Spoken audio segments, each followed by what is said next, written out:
sugeridos para programar en la Raspberry Pi. Es lo que les dije, ese es un lenguaje que lo degradaron a nivel medio. Estos lenguajes como Python son interpretados, entonces no hay tipos, no reservamos memoria, no nos preocupamos por la memoria, pero tiene un costo. Tiene la máquina de ejecución para uso de memoria, que es un recolector de basura muy eficiente. Y si nosotros quisiésemos aumentar la eficiencia, pues podríamos usar algo como Cython, que es introducirle tipos o mandar las funciones a C, que es como el 4 o 5% del código que se tiene que eficientar, y se puede llamar a código C también desde Python.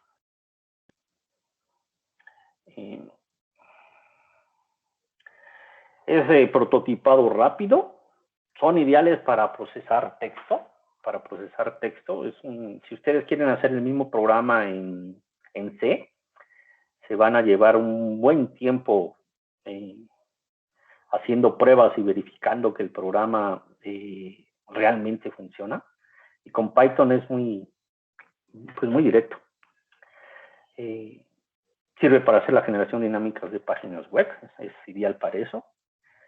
Y si se tiene una idea, a mí me gusta mucho Python porque cuando se va codificando, el mismo código es el pseudocódigo. Entonces se pueden hacer el pseudocódigo y luego ir incrementando en las funciones y al final se tiene el programa funcionando en minutos o en horas y no en días. Sí, esa solución en C. Esto lo saqué algunos meses de los lenguajes más utilizados. Aquí tengo la misma, aquí está,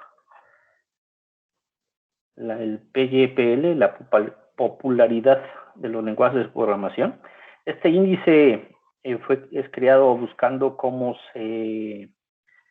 cuántas búsquedas se hacen con respecto al lenguaje en Google. Entonces, desde hace algunos años, Python es el lenguaje más usado, con alrededor del 30%. Luego está Java y luego está JavaScript.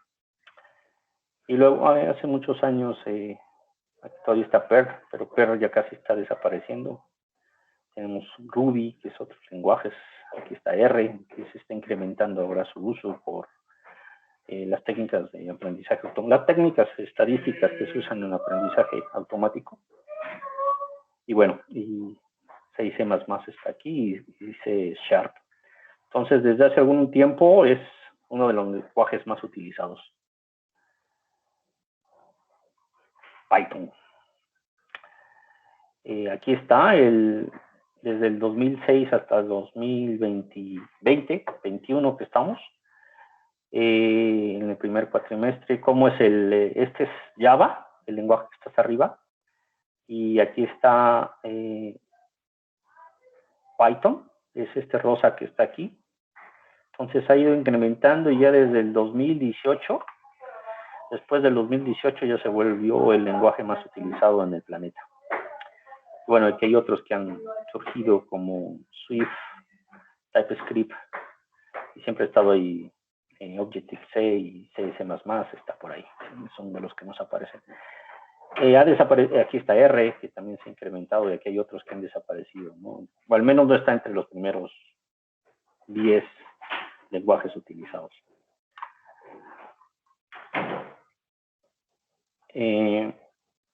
Esta es la Raspberry Pi, es una computadora, es igual de poderosa, tiene un microprocesador ARM, es igual que poderosa que sus teléfonos celulares.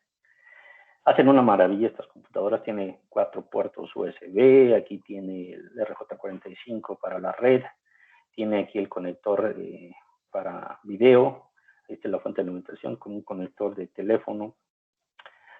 Yo lo he utilizado intensamente porque aquí tiene un puerto para una cámara y esa cámara tiene una óptica muy buena, entonces nos sirve para hacer procesamiento, hacer tareas de visión, de reconocimiento de patrones. Y esto cuesta menos de $1000, ¿no? Y por aquí se le pone por abajo, del otro lado se pone una memoria igual que la de las que van en el teléfono y se puede trabajar. Se utiliza con Unix Y el lenguaje recomendado para empezar a trabajar en este tipo de máquinas es Python. Es un Unix, es un Linux, nada más que adaptado para el Raspberry Pi. Y bueno, ahí se puede comprar en Newark, si están interesados, o en Amazon. Yo tengo varias de estas, ¿no? Bueno, pues porque la hemos utilizado para hacer tesis de maestría y para trabajos en visión. El contenido que vamos a estar usando es parte de, bueno, utilizamos heurísticas en este libro. Este libro ya salió a la venta este año. Y con esto optimizamos sistemas caóticos de orden fraccional. Se tienen derivadas de orden entero, la primera derivada, la segunda derivada, la tercera derivada, pues existen los conceptos para hacer la derivada .5, la derivada .7, la derivada 1.2, etcétera.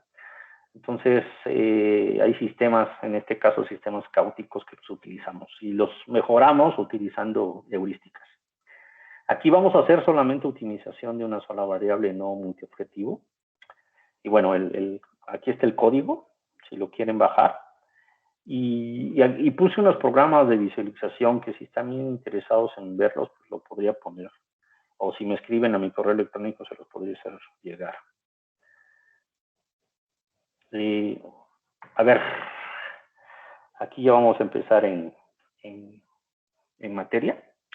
Vamos a ver Python los siguientes 15, 25 minutos. Entonces, existen dos formas, o al menos dos formas para trabajar en Python. Una es usar una interfaz como Jupyter, que es a través de un visor web, o usando la línea de comandos de un editor. Yo utilizo la segunda, y ahí si no, hay otra tercera que no está descrita aquí. Yo como soy programador utilizo intensamente la línea de comandos de un editor. De hecho, utilizo la filosofía del ambiente Unix, que es crear comandos y llamar esos comandos, llamar esos programas desde otros programas y así hacer cosas más complicadas. Entonces, este es el ambiente que utilizo y ese es el que voy a estar utilizando. Usando la línea de comandos de un editor, y el editor que voy a usar es VI. Jupyter, nada más para que lo tengan aquí contenido en la presentación. Es un ambiente interactivo para ejecutar código dentro del navegador web. Jupyter puede usarse también con otros lenguajes de programación, no nada más con Python. Y bueno, es como un libro, ¿no? Se pueden poner notas, se pueden poner imágenes, se pueden poner más parecido a lo que se genera con HTML que con Python. Aquí está pues la página de Jupyter, ya lo pueden usar. A mí no me gusta usar la interfaz gráfica, pues si son imágenes, lo saco imágenes, y saco código, pues lo mando a archivos y los visualizo. Aquí voy a usar, entonces, como les dije, todos en el ambiente de programación, con lo que es la filosofía para trabajar en Unix. Todos los programas en Python son scripts, son archivos. Yo utilizaré el editor VI y la terminal. Ustedes pueden usar cualquier otro editor. Y pues, como repito, es el ambiente común de desarrollo en Unix o Linux. Y es usar programas más sencillos, seguirlos aumentando la complejidad usando los anteriores. Python en 15 minutos, yo creo que vamos a tardarnos un poco más. Este es un ejemplo. De hecho, podemos hacer un lenguaje, pues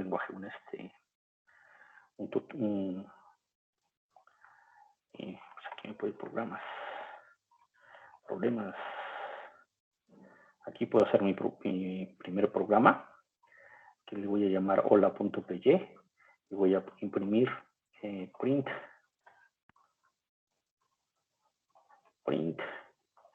Bueno, yo aquí tengo un ambiente que le pone colorcitos, ¿no? No necesito el punto y coma, ese es el primer programa de Python, y lo puedo ejecutar como Python 3 hola.py. ¿Ok? Hay se hicieron dos ramas de Python, el Python 2 y el Python 3, pero desde el año pasado, si no me recuerdo, ya nada más se le da mantenimiento a Python 3, pero este es un Unix, un Linux, Todavía hay muchos programas que se hicieron para Python 2 y están ahí puestos y no se han migrado a Python 3, pero los dos existen y el que recomiendan usar es Python 3 y por eso le pongo Python 3. No le puedo poner Python porque el Python es la versión 2. Ok, entonces ese es un programa. Voy a hacer el segundo programa que vieron aquí, pero aquí ya lo tengo hecho. Si es que no lo tengo. No, a ver. Voy a llamar, voy a hacer otro programa. Un ciclo le voy a llamar. Voy a hacer una variable y igual a 0, mientras i sea menor que 10. Voy a imprimir i, incremento i.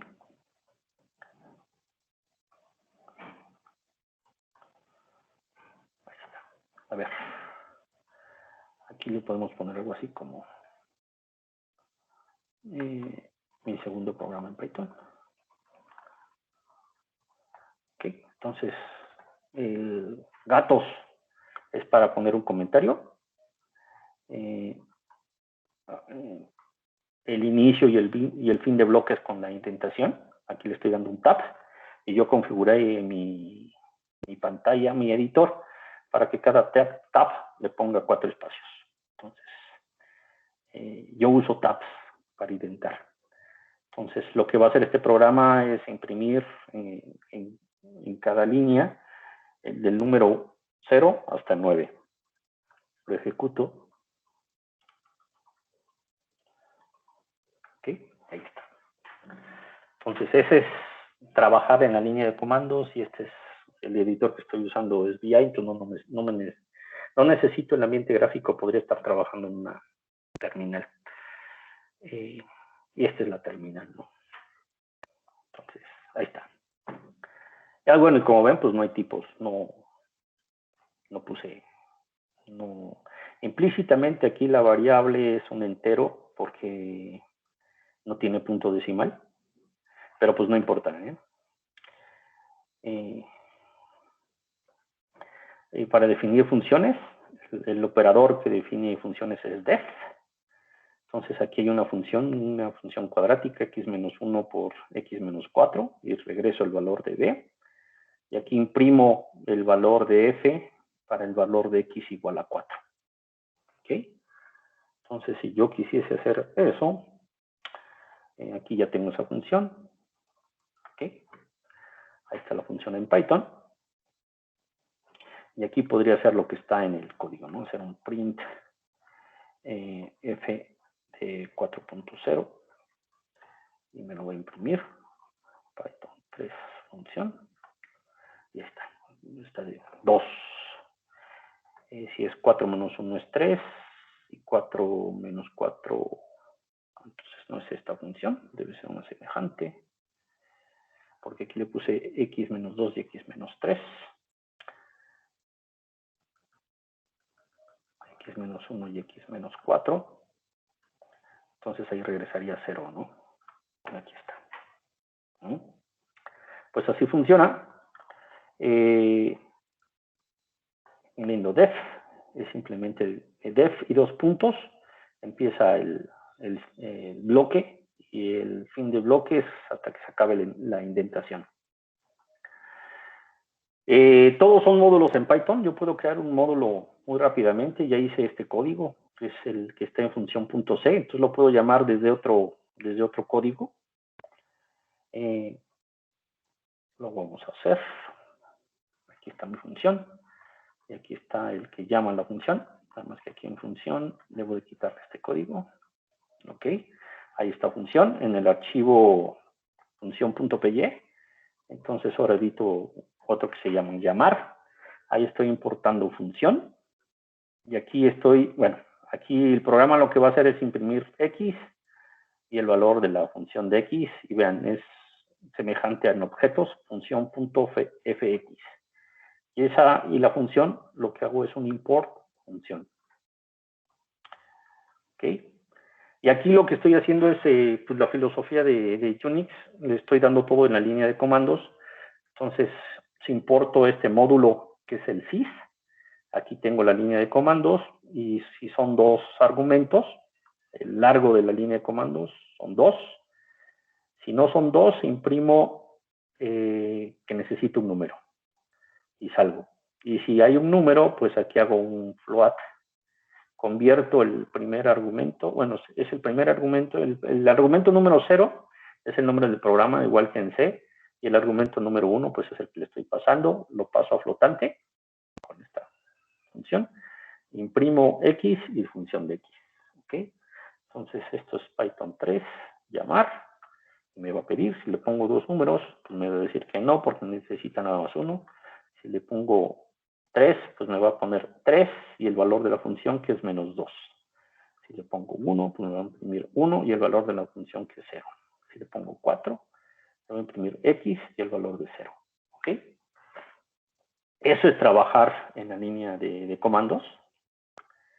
Y bueno, esto puede ser bastante poderoso, ¿no? Son archivos, lo que necesitamos son archivos. Y queramos, ya tenemos un módulo que está aquí la función la pruebo, la mando a otro archivo y eso ya es un módulo y lo puedo cargar en este programa importándolo como un módulo. Entonces todos son módulos y todo es muy todo es modular. Hay que tener bueno, los paradigmas que ahora sigo, los paradigmas que inherentes a Python son 3, es programación imperativa en objetos y funcional. Hasta ahorita lo que he hecho es programación imperativa con datos y funciones. Puedo poner objetos para encapsular los datos. Y bueno, entonces dejarían ser funciones si son métodos o también hacer programación funcional. Este es un ejemplo de cómo se crea un objeto. Aquí tenemos la clase punto con init, es para el constructor, inicializarlo. Aquí es una convención de usar la palabra self, pero puede ser cualquier cosa. Y aquí el self.x y el self.y lo hago igual a los dos parámetros que lo estoy poniendo. Es el self.x y el self.y se vuelven funciones del objeto, perdón, datos del objeto. Y aquí sobrecargué este método add. Sobrecargando este método puedo hacer suma de objetos. ¿Sí? Y bueno, aquí tengo el método print para imprimir los dos valores. Esto lo debería tener aquí.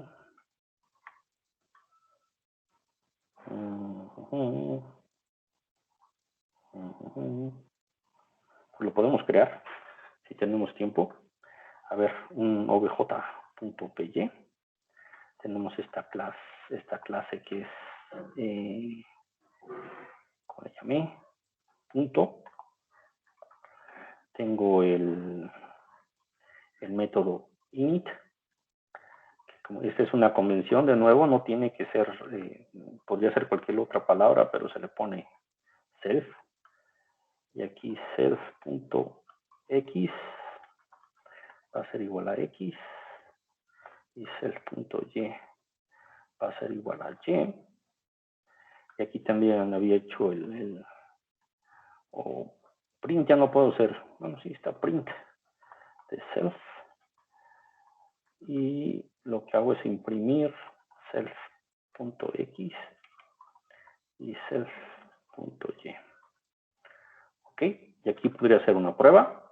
Aquí puede ser punto, no sé, A o P1 si quieren, con 3 y 4. Y aquí podría ser P1.print y ver lo que pasa. Ok, Python OBJ.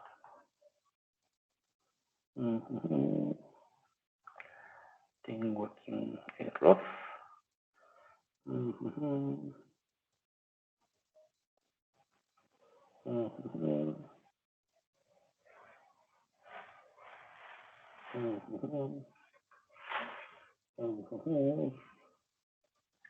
Y no lo veo dónde está mi error. A ver.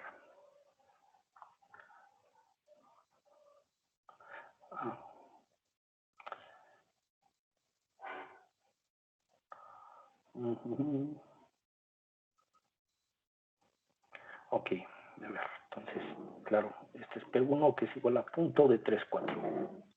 Ok. Entonces creo el objeto y al imprimirlo pues son los dos valores que puse, que es punto 3 y 4. Entonces aquí lo que agregué es sobre escribí el método add con self y con cualquiera que le esté yo pasando a.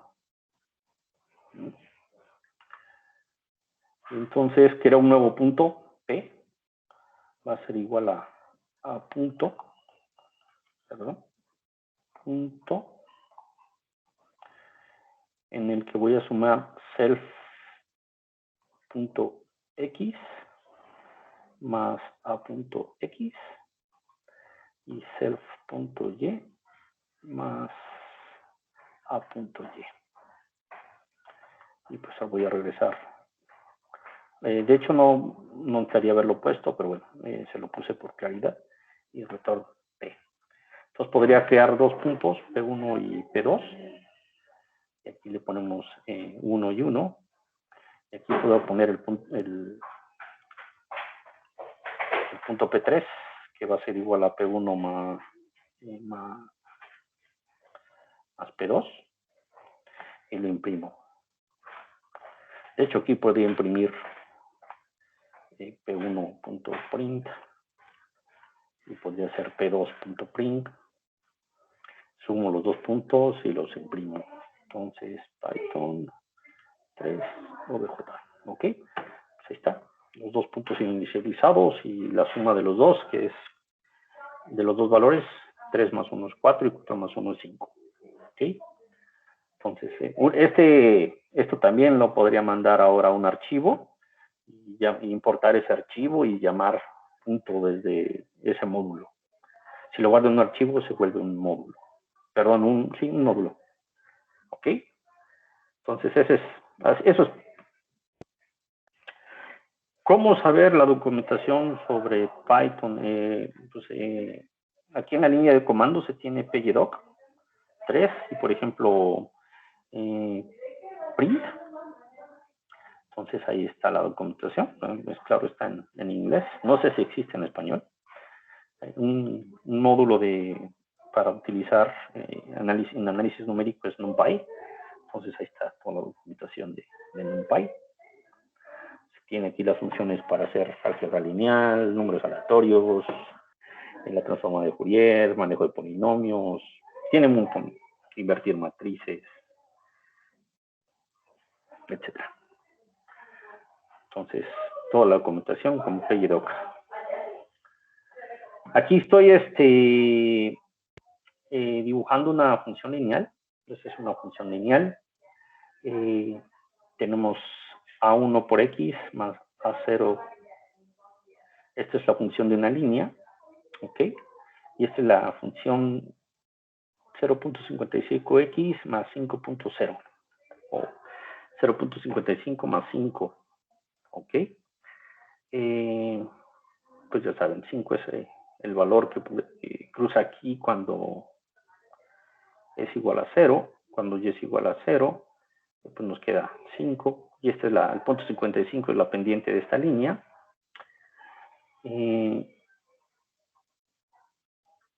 Se puede utilizar desde el mismo Python un módulo para hacer esta gráfica que se llama pgplot.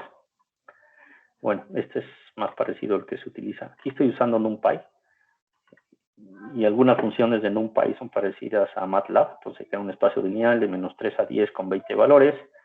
Esto se crea la ecuación de la línea.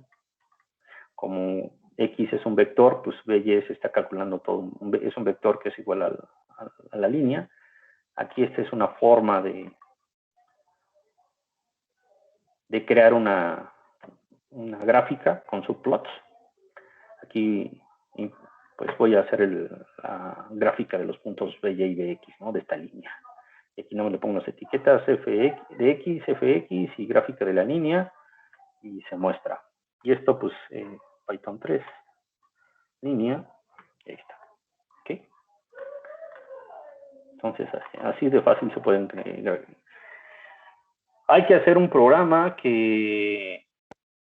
para mostrar la gráfica. ¿Ok? Hay a veces que a mí no me gusta de esta forma y utilizo otro que se llama Semiplot, pero pues se puede crear gráficas y hacer animaciones desde el mismo Python. Pero es un programa de Python para generar esta gráfica. ¿De acuerdo? Aquí salgo con Q. La dependencia es lineal con respecto a los coeficientes, no con la variable. Aquí tengo también una función de dos variables X y Y. Aquí están los coeficientes A1 y A0 y tengo dos funciones, G1 y G0. La dependencia de esta ecuación es lineal con respecto a los coeficientes, no las funciones básicas. Las funciones básicas pueden ser no lineales, como es en este son funciones, son unas gaussianas, y aquí estoy graficando estas gaussianas, perdón, estoy graficando estas gaussianas con estos valores de los coeficientes, 0.8 y 0.0. Aquí está, vamos a verlo. Supongo que es esto, gaussianas, aquí está. Entonces aquí están creadas en dos dimensiones, son los dos espacios lineales, aquí se crea una malla, y en esa malla se calculan los valores de las exponenciales, y aquí se grafica. ¿Ok? Hay miles de opciones para graficarlo, bueno, no se lo voy a mostrar, porque esto es, aparte de ser la gráfica, pues ya todos estos graficadores también son iterativos, ¿no? Aquí hay algunas cosas como hacer un zoom, ¿ok? Podría hacer un zoom, no esta parte de la... Tengo que seleccionarla. Bueno, puede interactuar con la gráfica, ¿no? Ya todos los programas se pueden interactuar y aquí están exactamente las dos gaussianas. Aquí está una gaussiana en X, aquí está la otra gaussiana aquí en Y, y está la suma de las dos gaussianas. La dependencia de estas gaussianas es lineal con respecto a los coeficientes, nada más. Las gaussianas son funciones no lineales, pero aquí solamente es con respecto al tamaño de las gaussianas. Entonces o dicho de otra forma, la dependencia lineal no significa que sea una línea, se puede hacer con funciones básicas que sean no lineales, pero la dependencia lineal es con respecto a los coeficientes. ¿Ok?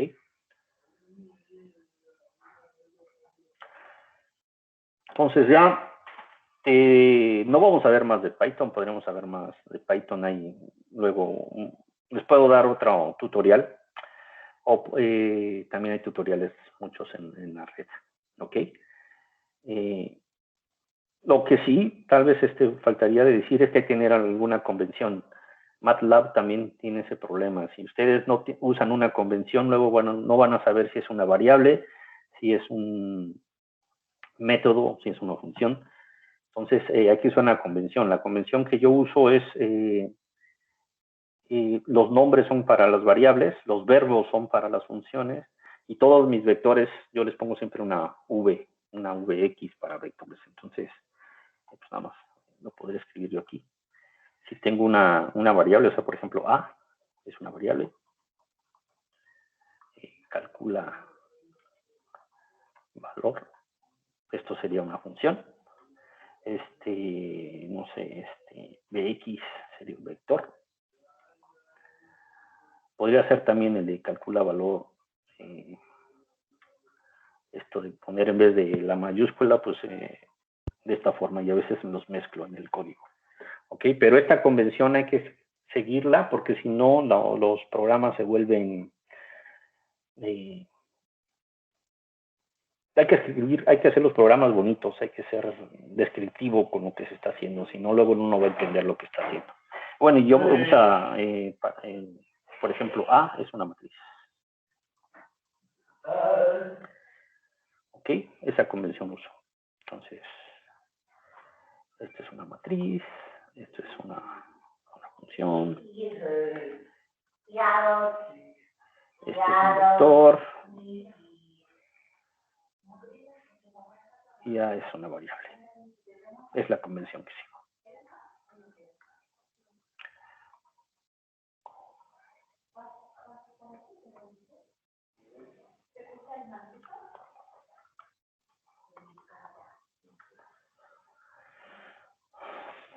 ¿Ok? Los problemas que son fáciles de resolver son cuando tenemos problemas lineales. Los problemas lineales se resuelven al costo computacional de invertir una matriz. Si tenemos una matriz que es cuadrada, entonces el costo computacional es n cúbica. Y esos, si tenemos entidades que son muy grandes, pueden ser problemáticos, pero se pueden resolver. Entonces, un problema que es con un costo computacional n cúbica es lineal, y por eso están los fáciles entre comillas, porque son fáciles de resolver. Los problemas lineales también se pueden resolver haciendo la eigendescomposición, los valores singulares de esa matriz, y eso es una función, están dentro de NumPy, como invertir matrices, la descomposición QR, la descomposición LU, etcétera, o cómo calcular la eigendescomposición de una matriz. Son fáciles de resolver. ¿Okay? Los problemas no lineales, al contrario, son difíciles, también entre comillas. ¿Cómo se resuelve un problema no lineal? Se necesita una solución muy cerca de la solución final, pero esta es una... Bueno, a ver, sigo. ¿Cómo se resuelve un problema no lineal? Hay que linealizarlo usando series de Taylor y se itera cada vez resolviendo un problema lineal hasta que converja. ¿Okay? Se tiene una solución, el problema se linealiza, se le da un valor inicial, se resuelve, el valor que da se le vuelve a meter, se resuelve, así sucesivamente, y cuando esa solución ya no cambie, es que hemos convergido, o si, bueno, si hay un número suficiente de iteraciones y eso nos paramos el problema y vemos cómo está la solución. Si los valores han cambiado, pues es que no convergió, puede haber no dado una solución. Este es un problema no lineal, vean, me lo inventé. Ese es el que está en el libro, es x menos 2 por x menos 5 más seno de 1.5 pi por x. Esta, x menos 2 por x menos 5 es una parábola, la parábola estaría aquí, y esa parábola está sumada a la función senoidal, que es la que me produce estas oscilaciones.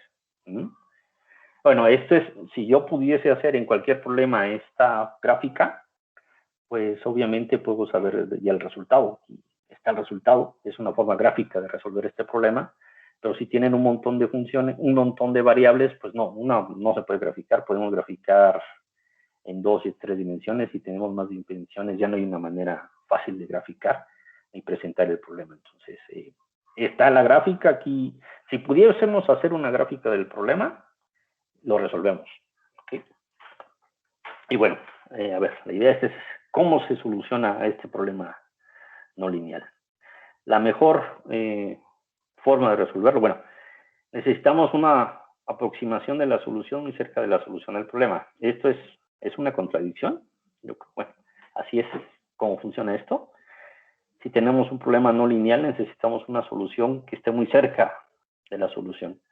En Visión, que es lo que yo he trabajado durante muchos años, se ha dedicado a buscar soluciones lineales al problema y ya se resuelven con otros métodos. Se mete un método no lineal para refinar la solución que da el método lineal. Podemos usar el método de Newton, que es el mejor que se tiene para solucionar un problema no lineal.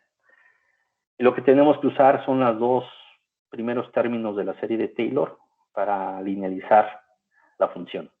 E iteramos hasta la convergencia. Aquí, la convergencia puede significar dos cosas, o las variables ya no cambian, o la función, el valor de la función que estamos optimizando, pues ya no cambia. ¿Okay? Estas son la ecuación de la serie de Taylor. F de X se va a aproximar. Bueno, si tenemos una suma infinita de términos, es igual, pero no podemos tener una sumatoria infinita, por eso se aproxima, de x menos a la i por la derivada iésima en el punto A entre el factorial de i. Aquí, bueno, se toman que el factorial de 0 es 1. Entonces, si tenemos los dos primeros términos con igual a 0, este binomio a la 0 es 1. El factorial de 0 es 1. Y aquí tendremos la misma función evaluada en el punto A. ¿Ok?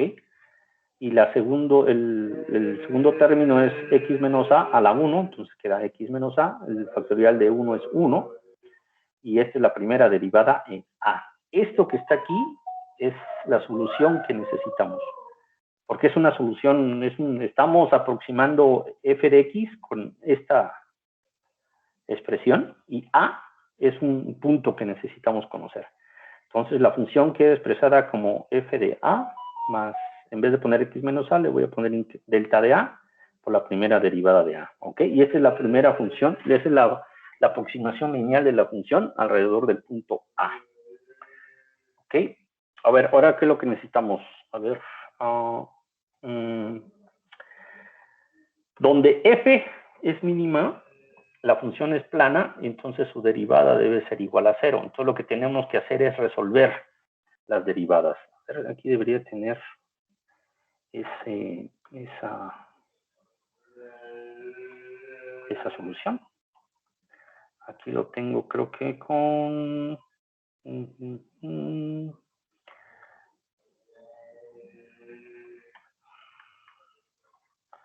Espérenme.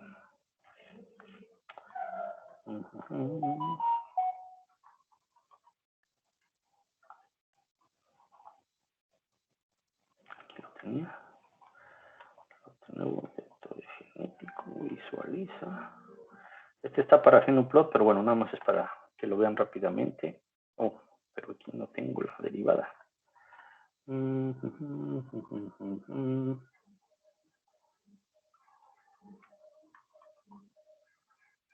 Aquí solamente tengo X.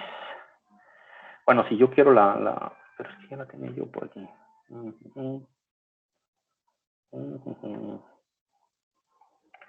Aquí está, en la presentación. Esta es la misma función, que ya está, y su derivada es esta, no la estoy calculando analíticamente, pero nos queda una línea y es la función senoidal. Bueno, en este caso coseno. Entonces aquí, vean, lo que tenemos que hacer es ver dónde la derivada es igual a 0. Entonces hay 1, 2, 3, 4, 5, 6, 7 puntos en donde la derivada se hace igual a 0. Ese punto, ya en el que está más o menos acá, corresponde a este mínimo. El otro que está acá corresponde a un máximo local. El otro donde cruza 0 es un mínimo local. Este donde cruza 0 es un máximo local. Aquí donde cruza 0, este es el mínimo global. Aquí donde cruza 0, aquí tenemos un máximo global.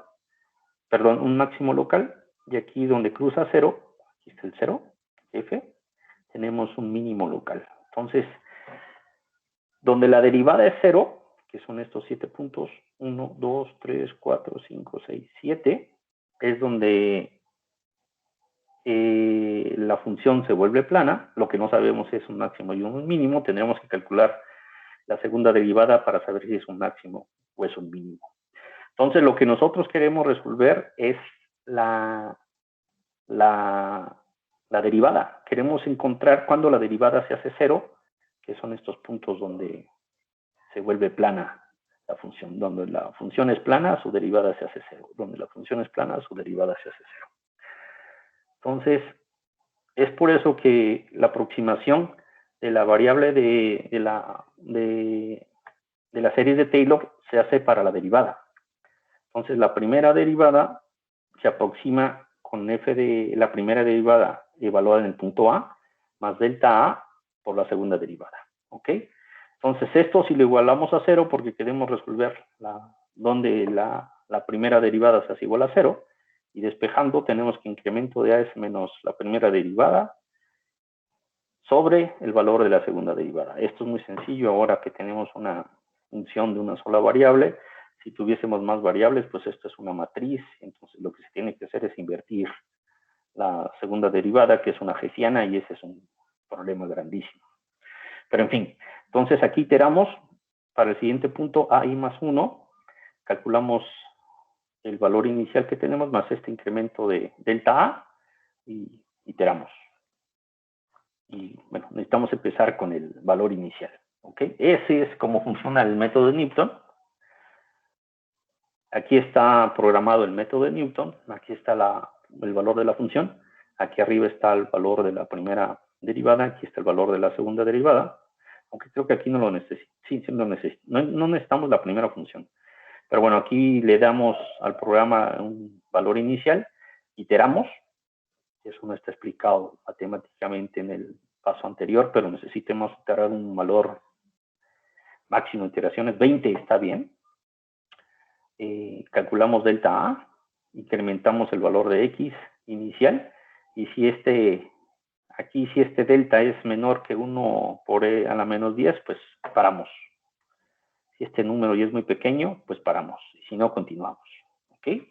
Entonces, el método de Newton, vamos a ver cómo funciona el método de Newton aplicado en ese problema. Eso está en el código, aquí está el método de Newton. Y aquí está a ver, lo voy a limpiar la pantalla. Entonces, este es el contenido aquí, Python 3 y Newton. ¿Ok? Ahí está. Necesitamos un valor inicial. Este es el problema que estamos solucionando. Entonces, vean, el mínimo global es este. Entonces, ¿qué se les ocurre? Ponerle 4. Sería un valor lo suficientemente cerca para hallar el valor este. Vamos a probarlo. Voy a dar el valor de 4 y vean, la solución que me da es con x igual a 1.26. Entonces esto se salta hasta acá. Entonces me está dando un mínimo local y no me está dando este valor global. Si le doy 3.5, parecería que está cerca de la función. Me da el valor, ahora sí me da 3.65, que este es el máximo, el mínimo global, 3.65. Si le doy 3.4, vean, me da otra solución que esté en 4.41, me da este máximo global. Perdón, este máximo local que está aquí. Aquí yo tenía a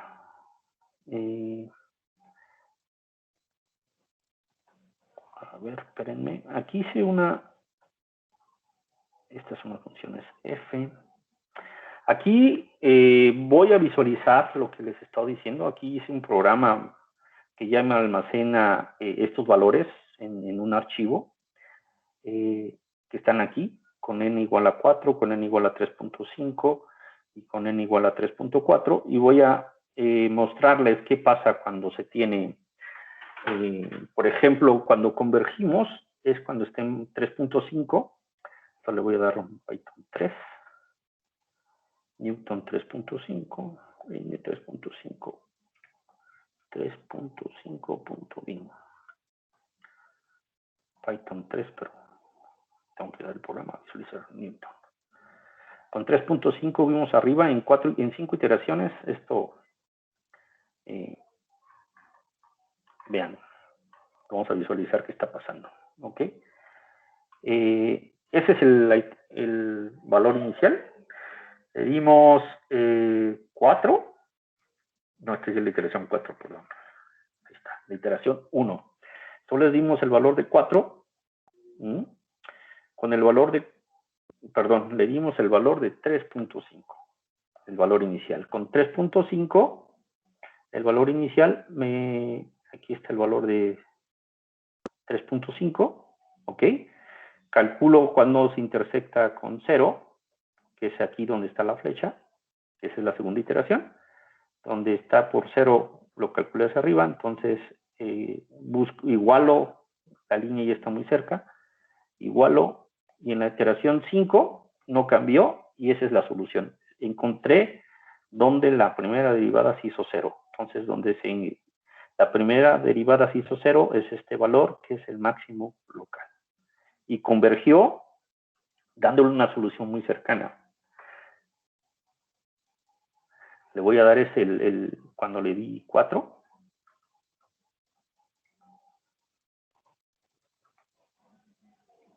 Esta animación pues, también está hecha con Python. Vean, con 4 ese es el problema.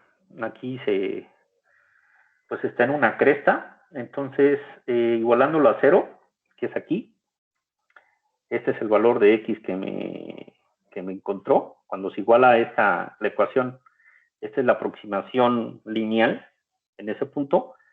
Igualándolo a 0 me da este valor, aquí está, donde está el punto. Entonces, ese es el valor de la f ahora. Si calculo x, ahora me da la siguiente iteración. Y ahí es la solución que me da ahora, que está muy lejos. Pues es la que está aquí, este mínimo local, que el mínimo global.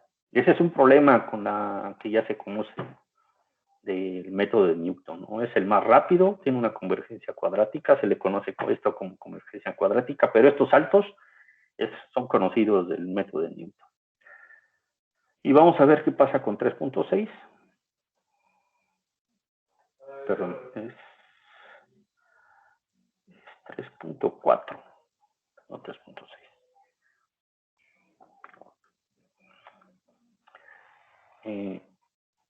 Esa es la iteración 1 con 3.4. Aquí está el valor.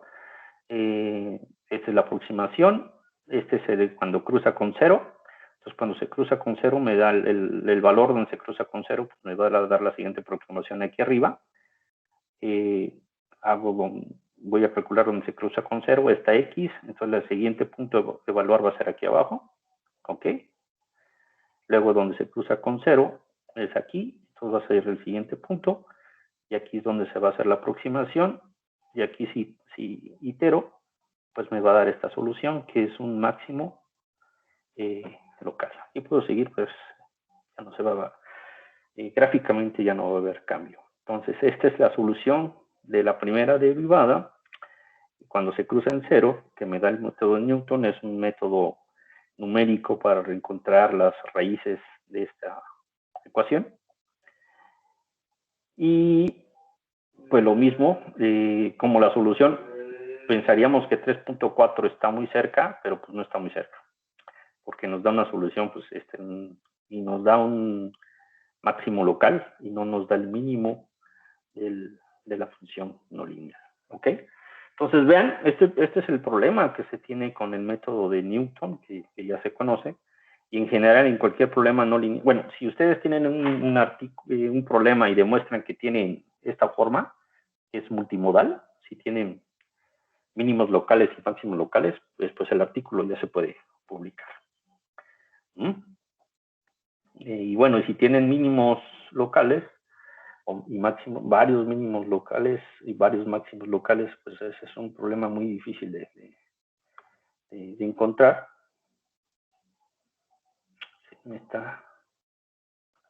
No, estoy bien. Es que estaba viendo que me suena pero estoy bien. Entonces vamos a seguir. Ok. Entonces vamos a hacer una prueba con este método de Newton para resolver, esta es una heurística, para poder resolver este problema no lineal. Generamos un número aleatorio. De hecho, no se les va a ocurrir en otro problema, nada más es para tratar de resolver este problema. Generamos un número aleatorio entre 0 y 7. 0 y 7 porque es esta función está graficada ahorita entre 0 y 7. Entonces generamos un número aleatorio entre 0 y 7, eso lo usamos con el valor inicial. Si la solución difiere de 0.001 del valor óptimo, es que se halló la solución del problema. Aquí lo puedo hacer porque ya conozco la solución del problema y lo repito. ¿Ok? Este método se repitió 500 veces y se tuvo una tasa de éxito de 3.08%. ¿Ok? Entonces, el gran problema con los problemas no lineales es que necesitamos esa solución inicial. Y cuando está justificado usar una heurística, pues cuando tenemos este tipo de problemas que son no lineales, que tienen multimodales, porque no le podemos meter un método, el que ya conocemos, el mejor, el método de Newton, porque el gran problema es cuál es esa solución inicial. Necesitaremos un método que nos dé una solución inicial, lineal, y usar esa que esté muy cerca de la solución que no conocemos del método no lineal. Ese es un problema. Iterar para solucionarlo. Entonces, es aquí cuando usamos heurísticas. ¿Ok? Entonces, cuando tenemos problemas no lineales y multimodales, se justifica perfectamente usar heurísticas. Tenemos el algoritmo genético. ¿Cuáles son las características del algoritmo genético? Pues se utiliza un conjunto de soluciones. A este conjunto de soluciones se le llama población. Combina estas soluciones para generar otras. ¿Ok? La solución que sobrevive es la más apta. Es una alegoría a lo que sucede en la naturaleza del sobreviviente del más apto. Se usan los operadores genéticos que se le llaman de selección, cruza, mutación y elitismo. ¿Y dónde se guarda la inteligencia? ¿Por qué se le llama inteligencia a esto? Pues en la población. La población es la que guarda es como un muestreo aleatorio de las soluciones, y si la función es lo suficientemente suave, sí estamos encontrando la solución al problema. A ver, entonces que tenemos, este es el pseudocódigo para el algoritmo genético. Tenemos una población que le inicializamos aleatoriamente entre un espacio de búsqueda. Se calcula todo el valor de la función de esos individuos. El algoritmo genético no va a utilizar ni la primera ni la segunda derivada, solamente la evaluación de la función. Yo lo he utilizado, es un programa el que nos resuelve, se evalúa la solución. Entonces no tenemos una expresión matemática. Ese es otro, cuando se justifica usar heurísticos, cuando no tenemos la expresión matemática para poder generar nosotros la ecuación de la primera y de la segunda derivada. Entonces, para un número de generaciones, G, ¿ok?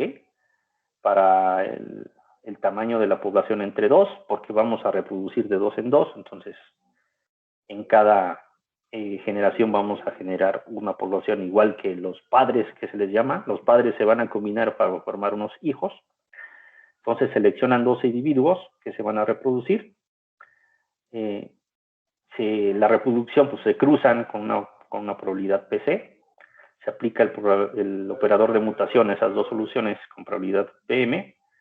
Se calcula la función de aptitud, cuánto valen esas soluciones que están mezcladas, y si es la mejor solución, que ese es el elitismo, se guarda. Y esto se itera.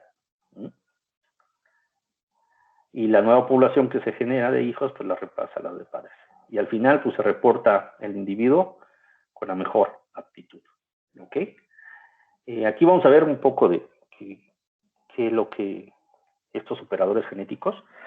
El algoritmo genético, su representación son una codificación binaria de ceros y unos. Esto puede generar un poco de conflicto cuando se codifica, porque pareciera ser que usamos bits, y la computadora, la menor entidad que puede manejar son bytes, o sea, caracteres. Entonces lo que se utiliza es una cadena de caracteres, no se utilizan bits. De hecho, yo no he visto ningún genético codificado en bits. Porque la computadora, el menor número que puede accesar es de 8 bits. Es un carácter. El A es 8 bits, el E es 8 bits. Entonces sería una cadena de caracteres y con senos y unos. Entonces, con torneo binario hay una selección, al menos el código que vamos a ver es un torneo binario que se revuelve toda la población, se barajea toda la población aleatoriamente y se seleccionan 2 de esa población. Ok, no se barajea cada vez, se barajea una vez y se van obteniendo 2 y 2 y 2. Se barajea otra vez y se van obteniendo 2 y 2 y 2. Se acaba toda la población, se barajea de nuevo. Y de esos 2, el torneo binario se escogen 2, se escogen y se escoge el mejor, otros dos y se escoge el mejor. Entonces ya tenemos los dos padres. Ese es el torneo binario. Y es donde se minimiza o se maximiza el problema aquí, cuando definimos qué es mejor aptitud. La cruza de 2 puntos, se han hecho muchas cruzas, durante muchos años se ha probado esto, ya son viejos los algoritmos genéticos, ya serían jóvenes, ya serían adolescentes, no más que adolescentes, los algoritmos genéticos. Y bueno, se ha demostrado que la cruza que tiene sentido de 2 puntos, se seleccionan 2 puntos y se cambian. O sea, el del primer tiene 0, 1, la parte del medio es 1, 1, que está aquí, y la última es 1, 1, que está acá. El siguiente individuo se cambia 0, 1, 0, 1, 0, 0, 0, 0 y 0, 1. Esta parte es la que se intercambia, ¿no? La que está a la mitad, la pueden ver. 0, 0 va abajo y el 1, 1 con lo de arriba. El primero mantiene el 0, 1 y el 1, 1, y el 1, 1 del siguiente individuo. El otro individuo mantiene 0, 1 y 0, 1, y el 0, 0, la parte del medio, de aquí. Estos dos puntos se seleccionan aleatoriamente cada vez, y esto se aplica no a todos a los individuos, sino con cierta probabilidad que se te da. ¿Okay? La mutación es que se selecciona al azar una posición, y si es 1, se invierte, es 0. Si es 0, se invierte y se toma 1. Y el elitismo es guardar la mejor solución. Y en el que yo estoy usando ese mejor individuo, también se mantiene en la población. Entonces, para una prueba de este algoritmo genético, se hizo un espacio de búsqueda también de 0,7, como en esa heurística que utilizaba el Newton. Se utilizaron 20 en una sola variable para este problema. Se utilizaron 20 individuos y 30 generaciones. Se codificó cada individuo con 10 bits. Hay algo todavía más complicado de ahí, porque se utilizan códigos Gray, que no lo voy a explicar ahora. Y la solución es exitosa si esto es en X, si la diferencia en X es menor que 0.05. Se probó también 500 veces, y esto tuvo una tasa de éxito del 97.2%. ¿Ok? En comparación con el Newton, creo que era 12%, aquí lo aumentamos al 97%, pero a un costo. En el método de Newton, con 5 o 8 iteraciones encontrábamos la solución, máximo 20, y aquí tuvimos que hacer que los 20 individuos por 30 generaciones se evaluó 600 veces la función objetivo. ¿Ok? Entonces tuvo su costo, aumentamos la tasa de éxito, nada más utilizamos la función objetivo, pero lo hicimos 600 veces, en vez de 5, 8, 10, 20 que utiliza el Newton.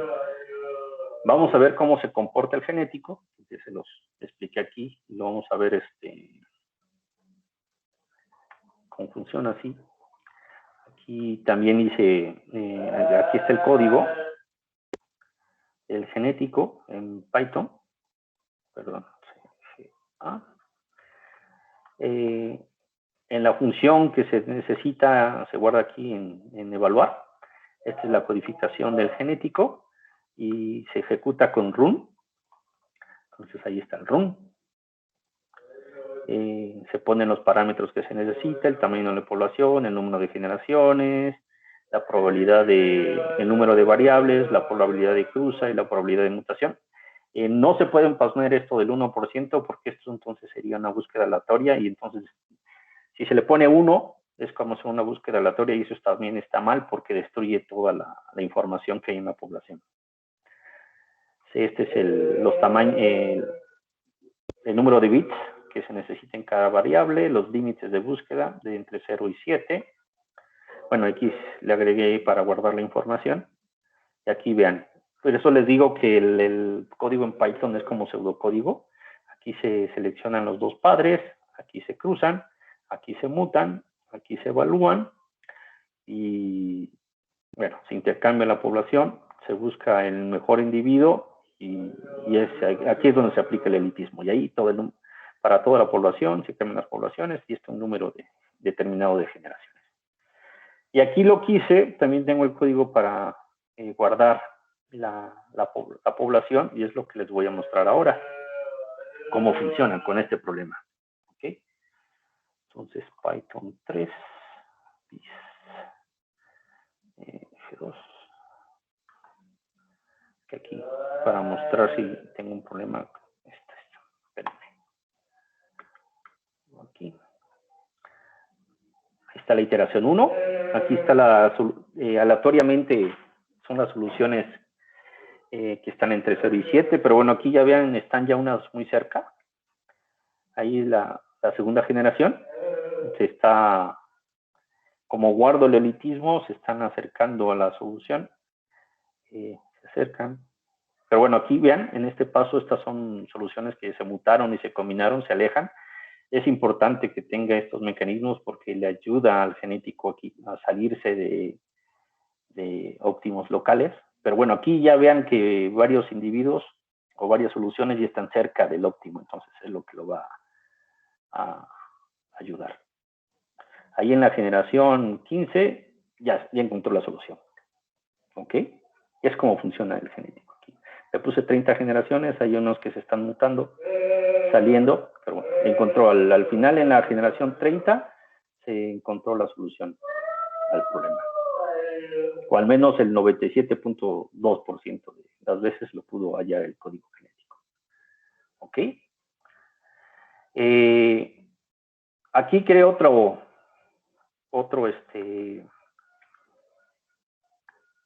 una versión un poco más difícil de este problema, y es que habría que encontrar, le voy a poner aquí la generación 0, habría que encontrar la solución que está arriba de esta línea, le estoy poniendo una restricción. Todos los problemas en el mundo real tienen restricciones, que si vamos a encontrar una cantidad en pesos, pues esa cantidad de pesos debe ser positiva, no negativa. Que ciertas, no sé, si vamos a poner energía, pues esa energía tiene que ser positiva, pues negativa es que vamos a obteniendo energía y eso es imposible, etcétera. Entonces las restricciones salen en el mundo real inherentemente. Entonces aquí lo que le puse es que esta solución, que me encuentre las soluciones que están arriba de esta línea. ¿Okay? Y el genético aquí fue capaz de encontrar. No es la solución que está aquí cuando se cruza con la línea, sino esta. Y a mí esta ejecución, pues la encontró. ¿Ok? Aquí un método que es directo para... No se necesita modificar el código, sino solamente cómo se evalúa la función. Es con la función de penalización. Y aquí está. Aquí evaluamos la línea. Si G es mayor que 0, pues ya no, este factor de penalización lo hacemos 0. Lo que vamos a cambiar es 20 por una función de penalización que debe ser al cuadrado. Este que está aquí es el método de penalización. Entonces, sin cambiar el código, se puede resolver un problema con restricciones usando el genético. Pues nada más se cambia cómo se evalúa la solución. ¿Ok? Y otra heurística que vamos a estar viendo es la evolución diferencial. La evolución diferencial, a contrario del algoritmo genético, utiliza variables reales, entonces deberíamos usarla para resolver este problema, es la ideal. ¿Ok?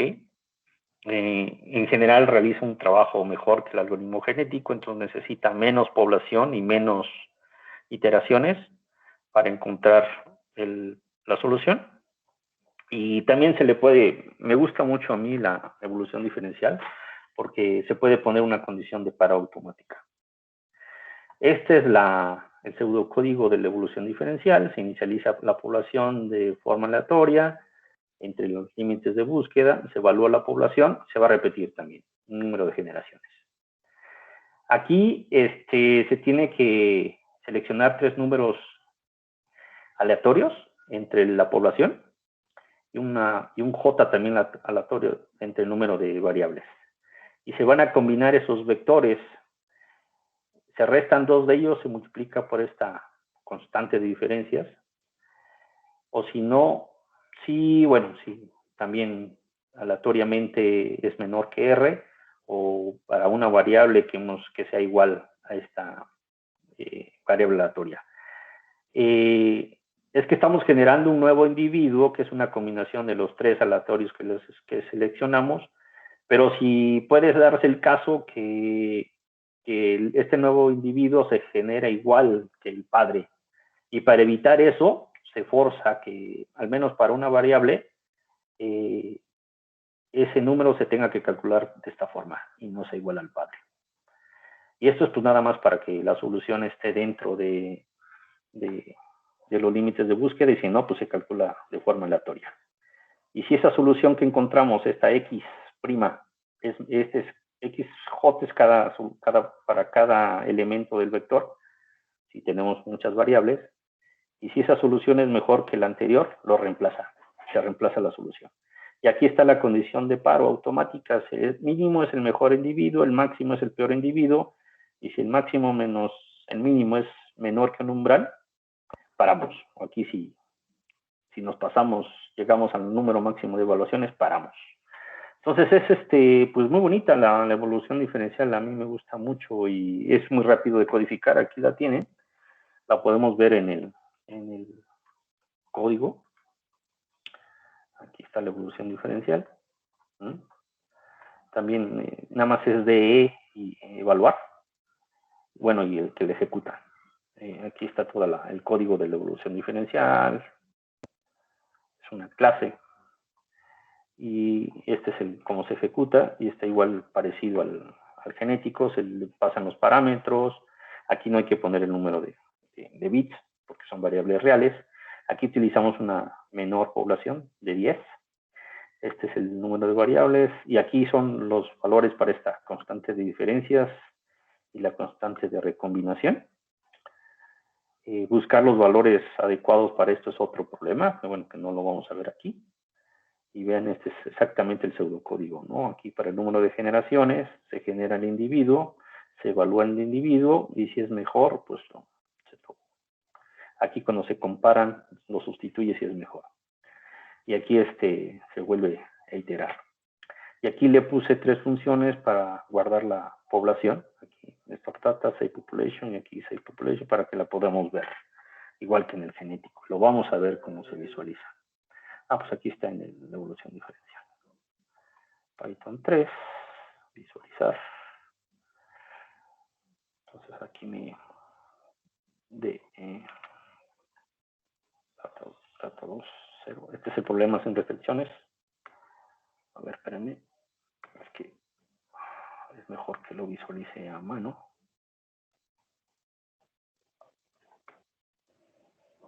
Ok. Esa es la generación 1. La generación 1, todos son cómo se inicializa de forma aleatoria. Esa es la generación 2, la generación 3, la generación 4, 5. Aquí toda la población converge hacia el óptimo. No como el genético que está saltando. Aquí toda la población va a converger al genético. Perdón, a la solución final. ¿Okay?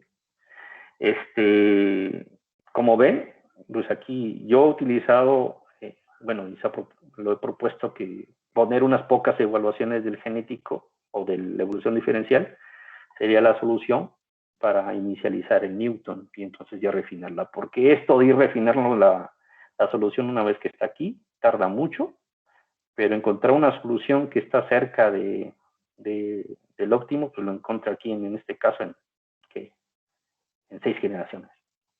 En 5 generaciones ya lo tiene. ¿Ok?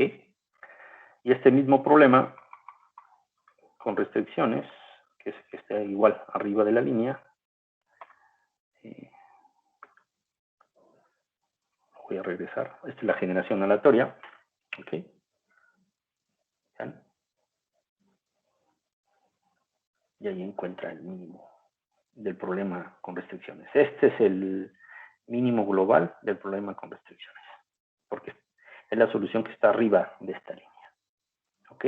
Y ahí toda la solución, pues ya no la podemos ver, porque está atrás es un solo punto, ¿no? Gráficamente ya no vemos hasta la 31 por la solución inicial.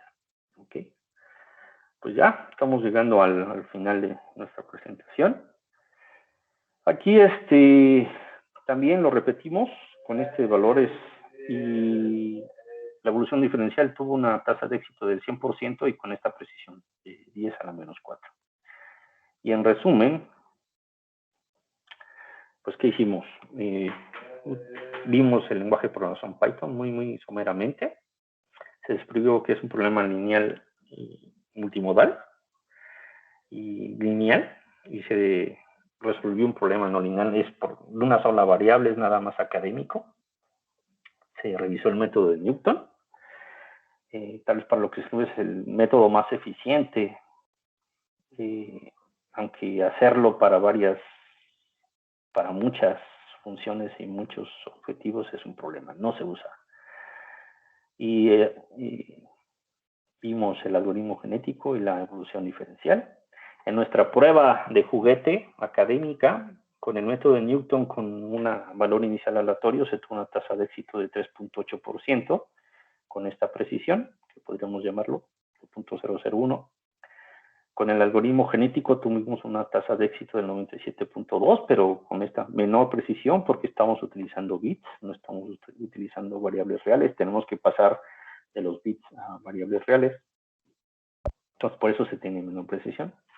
Y la evolución diferencial tuvo una tasa del 100% y con una mejor resolución, si le podemos llamar a esto resolución.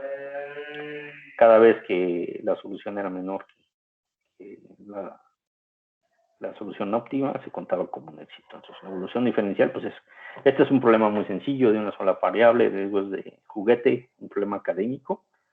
Se encontró la solución al problema. ¿Okay? Más material, este es mi correo electrónico, por si quieren comentarme algo. Mi página web es esta, delta.cs.centristal.mx/fraga. Ahí están los problemas de código, del libro, aunque no está este código, voy a poner disponible este código. Esta presentación ya está disponible ahí en charlas y creo que está una liga al código. Sí, lo puedo mostrar de una vez, aunque voy a mostrar a mí mismo, pero para que vean.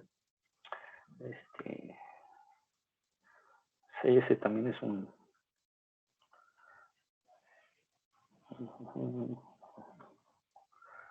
fraga.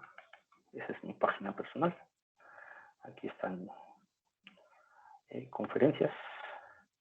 Aquí está el taller, pero aquí va a estar esta presentación disponible y el código disponible va a estar aquí. ¿Ok? El título de la charla y esto va a estar puesto aquí. Y aquí hay un tutorial de una introducción a Python de más cosas si lo quiere hacer. Yo había escuchado Python desde cuando se inició, pero yo seguía programando en Perl.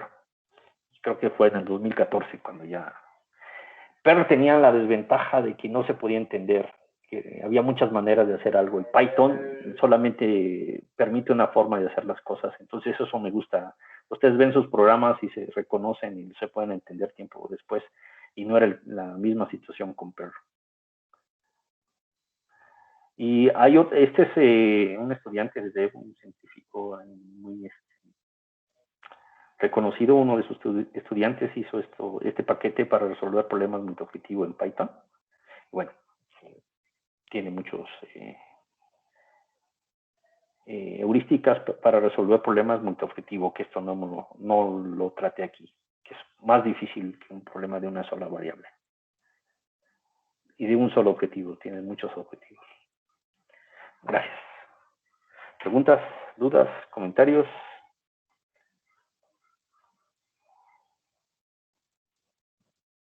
A ver, me voy. Aquí.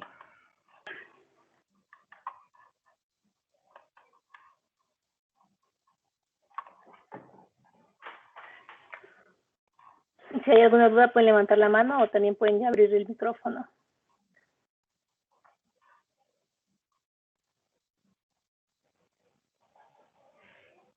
O escribirla, ¿no? En el chat. Sí, también. ¿Y dónde veo el chat?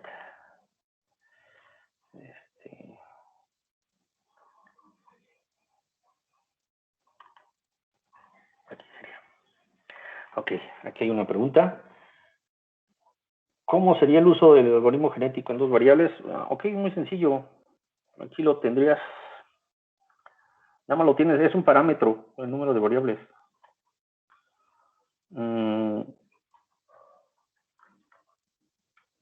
Aquí donde se ejecuta, es un parámetro que tienes que poner. El primero es el tamaño de la población, el número de generaciones, y el tercer parámetro es el número de variables. Entonces aquí pones el número de variables. Y claro, tu función debe de resolver el problema con 2 variables, con 3 variables, con 4 variables. Aquí no lo codifiqué, creo que nada más está para... Ve, aquí hay la función esférica, pero este no es lineal ni multimodal. Puedes definir aquí el número de variables y calcular la función esférica con el número de n, es el número de variables, y van aquí dentro de este vector. Entonces ahí, como es un solo problema, tienes que regresar el valor de, calcular aquí el valor, y se llama evaluar, entonces nada más tienes que poner aquí evaluar, ¿no? Aquí se cambiaba el número para si es con restricciones o no restricciones, pero la que se llama evaluar, es la evaluate, es la que resuelve el problema.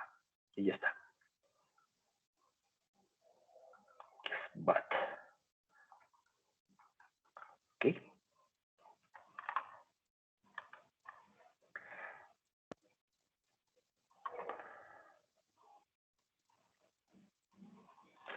De nada, Pedro.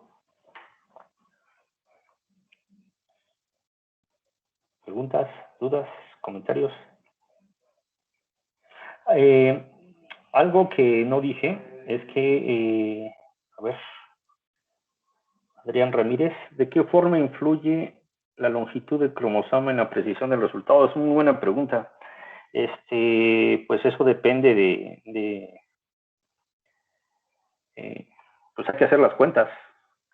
En este caso, tendríamos el espacio es de 7, y de 0 a 7 en el problema que resolvimos, y estamos usando 10 bits. Entonces la precisión que tendríamos en el resultado es esa. No podemos tener una precisión mejor que esa. Por eso cuando medí la precisión en el resultado era 0.04, porque esta es la precisión que tengo al usar 10 bits. Y claro, va a tardar más si utilizo más bits.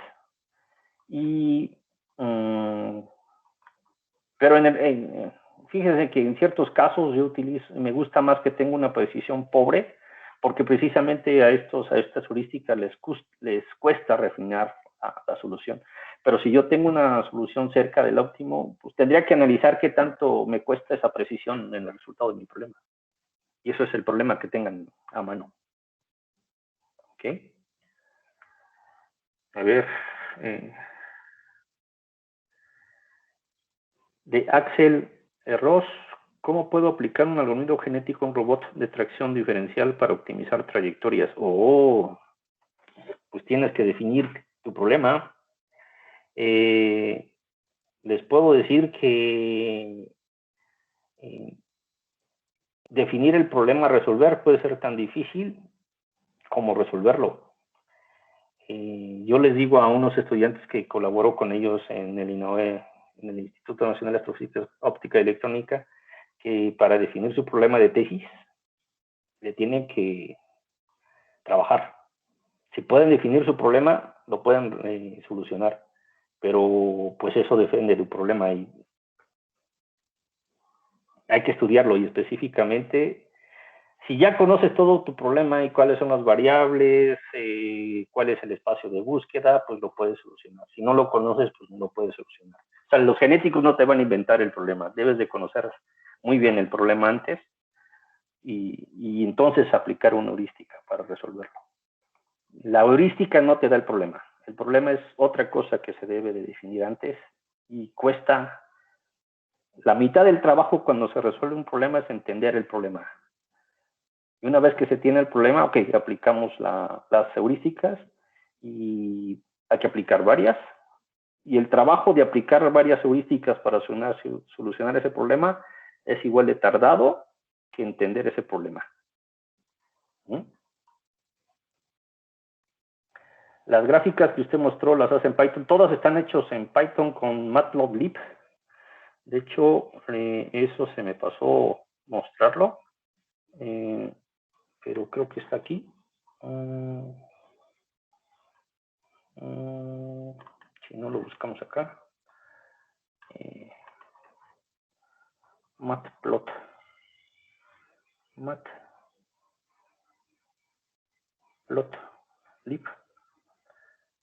Y tiene su propia documentación y es un módulo para hacer gráficas en Python.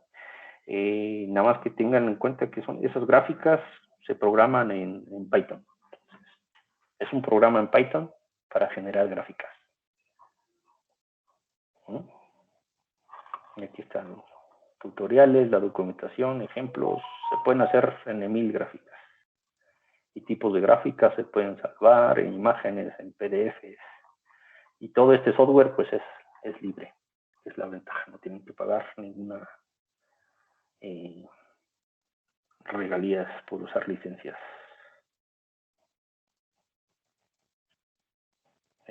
¿Dónde estábamos aquí?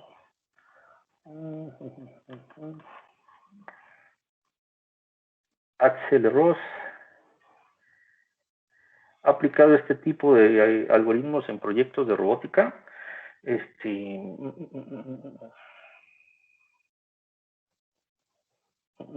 No, todos los en lo que yo he utilizado es para resolver problemas de visión y la optimización de algoritmos de circuitos integrados analógicos.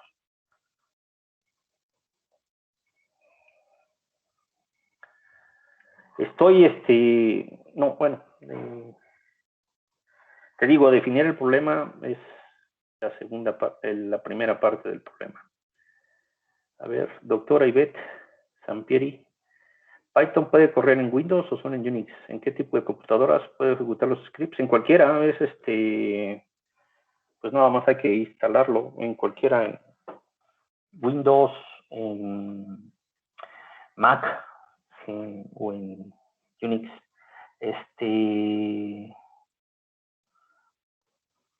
Yo creo que los que utilizan Windows prefieren el ambiente de Jupyter para ejecutarlo, pero en cualquiera de ellos. Y está libre, ¿no? Nada más hay que bajarlo en internet. Entonces, python.org. Aunque es más fácil instalarlo en Mac y en Linux, porque pues nada más es un comando para instalarlo, pues ahí está la documentación y aquí está donde se baja, está para Windows, para Mac y viene incluido en Mac y viene incluido en Linux. No se necesita instalar. En Windows sí se necesita instalar y yo recomendaría utilizar Brew para instalarlo en Mac. Utilizar un ambiente de instalación, no hacerlo directamente aquí, sino Brew y ya lo maneja él solo y instala todos los paquetes y todo lo que se necesita. Y viene y es inherente a Linux porque varios de los he estado programando desde hace mucho tiempo scripts que ya funcionan en Python y viene parte del programa, es parte del ambiente de Unix, Python. Ya no sé. Hay un montón de scripts que ya son de Python y ya son parte del sistema operativo. Bueno, no son parte del ambiente que se instala con el sistema operativo y ya viene instalado en Linux y en Mac.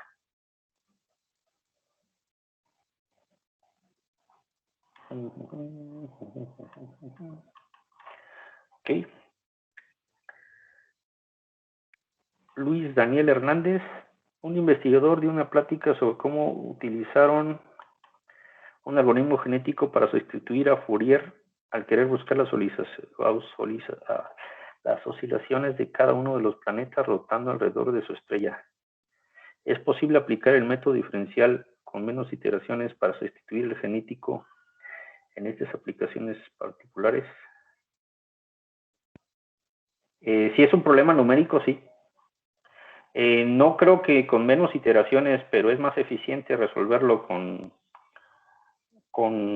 la evolución diferencial porque utiliza variables reales y no cadenas. Hay genéticos que utilizan variables reales, pero el básico que yo expliqué es con cadenas. Entonces es como manejar cadenas, hay que voltearlas y multiplicarlas y se tarda más. Aunque el costo debe estar en la evaluación de la función objetivo. ¿Cómo se puede determinar la probabilidad de cruce, mutación y la población inicial de un organismo genético? Ah, muy buena pregunta. Muy buena pregunta. A ver, pues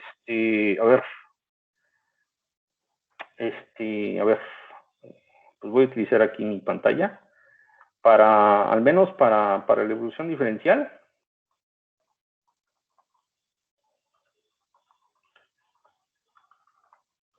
Lo que se recomienda son 10 veces n, donde n es el número de variables.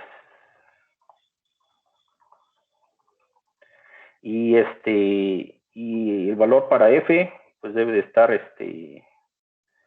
pues yo lo pondría, a ver, entre, ¿qué le pondría? 0.1, pues uno lo pone quizás hasta 0.5 y 1. Y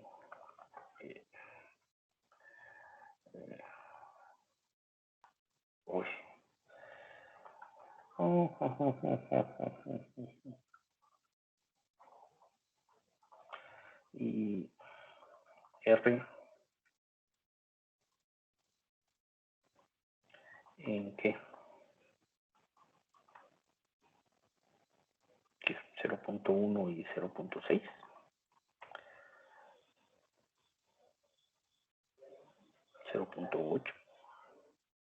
Es un problema cómo ponerle estos valores. Hacer el número de pruebas es prohibitivo, tal vez ponerle 0.6. Buscar cuál es la función parámetros. Evolución diferencial. Es un problema. De hecho, yo lo que sugeriría es que si esto puede ser crítico, yo utilizaría, por ejemplo, el shape, que está también en el libro. Y este es un algoritmo de evolución diferencial, pero autoadaptable. Evolución diferencial autoadaptable. Pero este código está en C y a muchos le tienen miedo a C. Pero esa es la opción, buscar algoritmos que ya son autoadaptables en vez de buscar en este espacio de búsqueda el mejor. Es hacer un montón de... Si el costo de la evaluación objetivo no es prohibitivo, se puede estar buscando cuál es la mejor aquí, pero hacer este paso de búsqueda aún en 2 variables es costoso. Entonces, o lo buscamos, a ver, ¿qué es? Pues 0 no puede ser igual. No pueden ser igual a 1 porque sería una búsqueda aleatoria y eso pues destruye toda la inteligencia. Y el número de variables, pues n por 10. Y si es para un genético, pues el número ¿hay cuántas? Lo que faltaría serían las generaciones. 100, 200 y no más. Si nos tardamos más, ¿y qué nos faltaría? Este es el tamaño de la población. Tamaño de la población.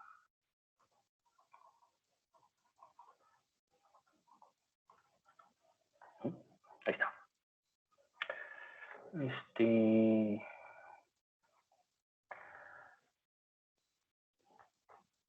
A ver. Rafael, muchas gracias por el taller. De nada. Mi pregunta es, en funciones lineales, la evolución diferencial arroja mejor resultado que un algoritmo genético en cualquier resolución. Porque en problemas lineales o no lineales, aunque yo no utilizaría una heurística en un problema lineal.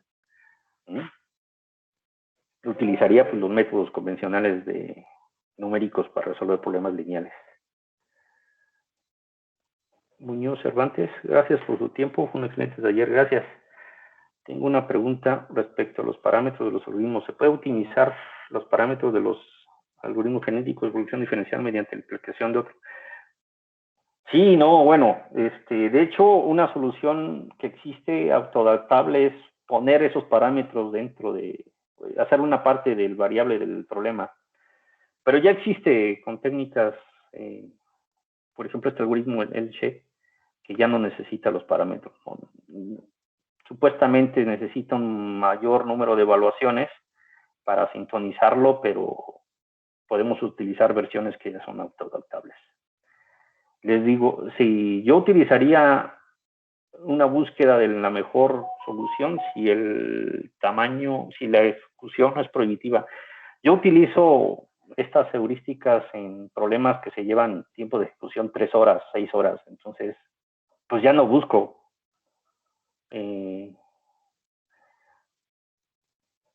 algún problema, un estudiante, el doctor Carlos Coello, cuando estuve en su examen doctoral, él hizo un montón de funciones de prueba y los parámetros que funcionaron en esas funciones de prueba los aplicó a su método, aunque tal vez su método era distinto, pero fue la justificación para estudiarlo. Porque también era el diseño de alas de avión y también el tiempo de cómputo era prohibitivo. Gracias, doctor Ivette.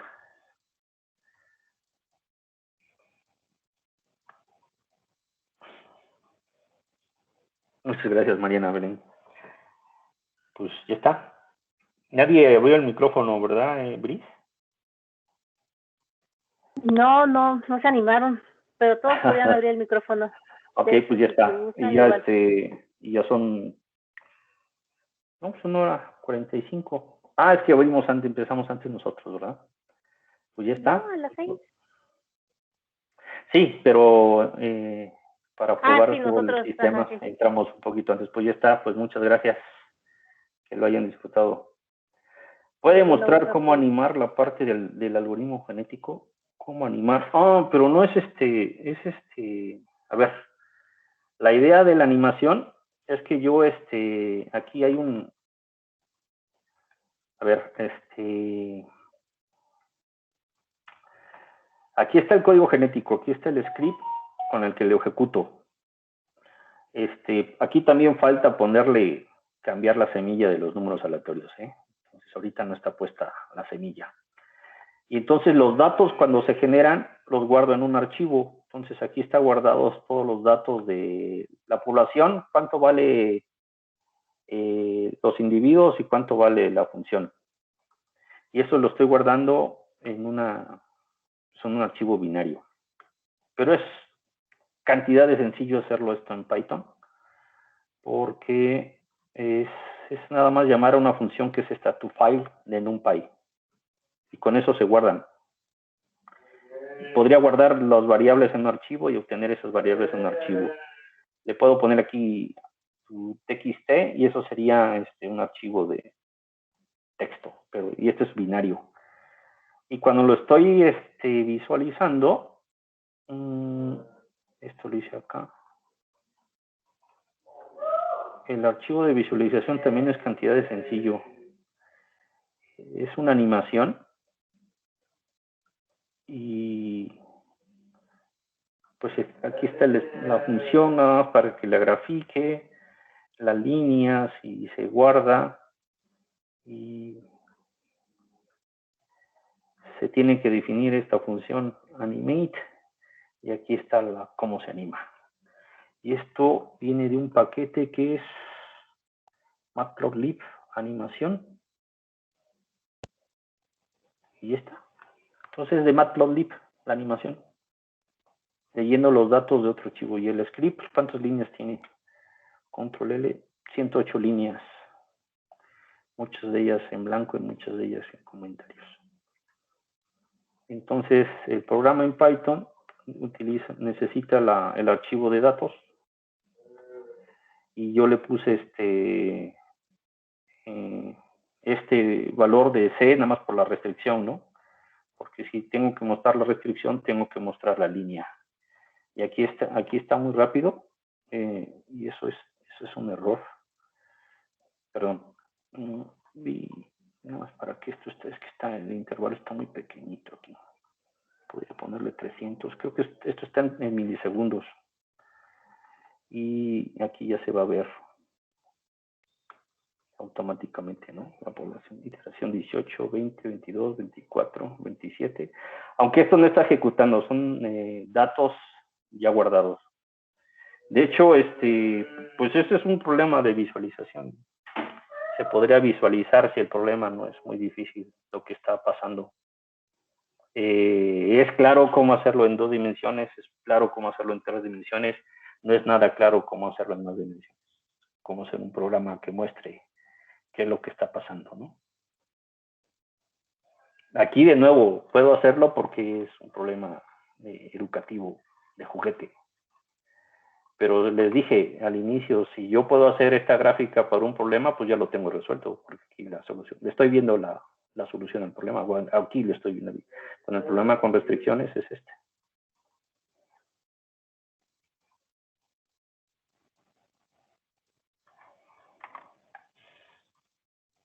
Ok, pues ya está. Pues muchas gracias, que lo hayan disfrutado. Voy a poner de nuevo, nada más para cerrar esto en mi página web. Y la presentación y los códigos, estos son del libro, y los códigos que vieron ahora los voy a poner disponibles. Pues gracias, y terminamos con esto.